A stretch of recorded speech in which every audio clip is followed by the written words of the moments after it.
Okay, everyone, so this is part 2 of the Factorial ANOVA. So I've erased all the stuff because I need this board. All that I have left up here is the sums that we calculated in the first video. So you can see we have the sums for the columns, 18 and 30. We have the sums for the rows, 24 and 24. We have the sums for those 4 cells. And then I left A, B, N, and T there because we're going to use all those numbers.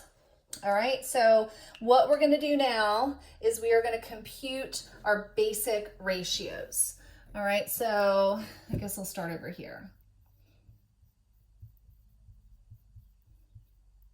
All right, so our first basic ratio is the basic ratio for A, the basic ratio for Y. And the formula for that is the same as it's been all along. It's the sum of the Y squareds. All right, so the data is not up on the board anymore, but remember the Y's, those are our actual data points.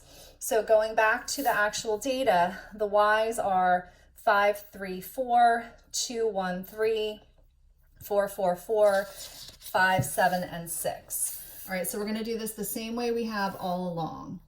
So it's 5 squared plus 3 squared plus 4 squared plus 2 squared plus 1 squared plus 3 squared, 4 squared plus 4 squared plus 4 squared plus 5 squared plus 7 squared plus 6 squared. And when you add all of those numbers up, you are going to get 222. All right, so that is exactly the same formula we've been using all along. All right, so there's nothing magical about this formula. All right, our next basic ratio is the basic ratio for A. And the formula for this is the sum of the capital A squareds divided by little b times little n. All right, so if you remember in the past, we've had this basic ratio for A in our one-way and our repeated measures ANOVA. And the formula in those two ANOVAs was the sum of the A squareds divided by n. Now it's the sum of the A squareds divided by little b times little n. So our A's, those are our 2 column sums. So what we have here is 18 squared plus 30 squared divided by little b, which is 2, times little n, which is 3. And when you do the math on that, that should equal 204. All right, our next basic ratio, some of you can probably guess, is the basic ratio for B. And this formula is basically going to look the opposite of the formula for the basic ratio for A. So in this case, we've got the sum of the capital B squareds, this time divided by little a times little n. So our B's, those are our 2 our 2 row sums. So in this case, we've got 24 squared plus 24 squared divided by little a, which is 2, times little n, which is 3. And when you do the math on this, the answer is 192. All right, our next basic ratio is the basic ratio for AB.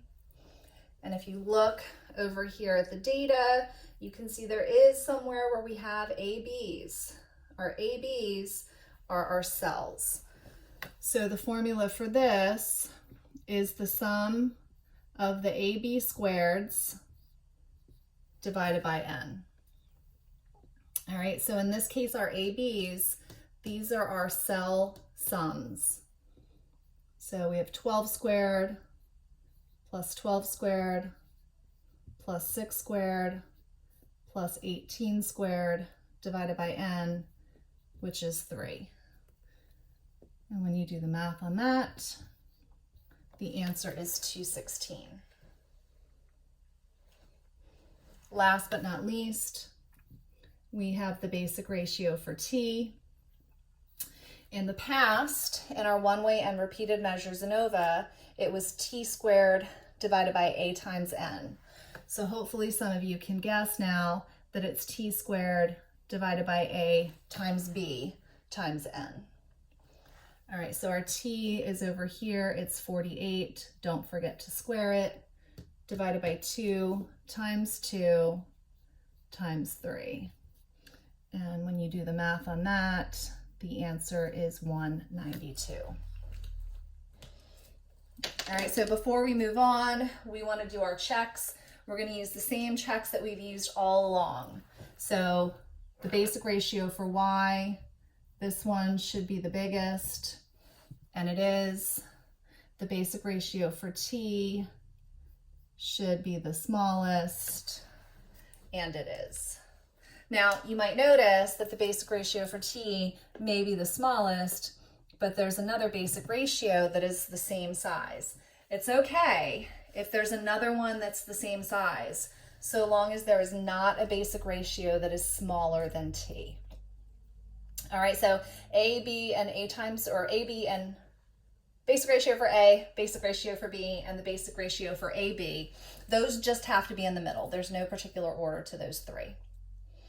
All right, so that's it for basic ratios. When you come back, the next video is the sums of squares, and I can probably get the degrees of freedom on that one as well.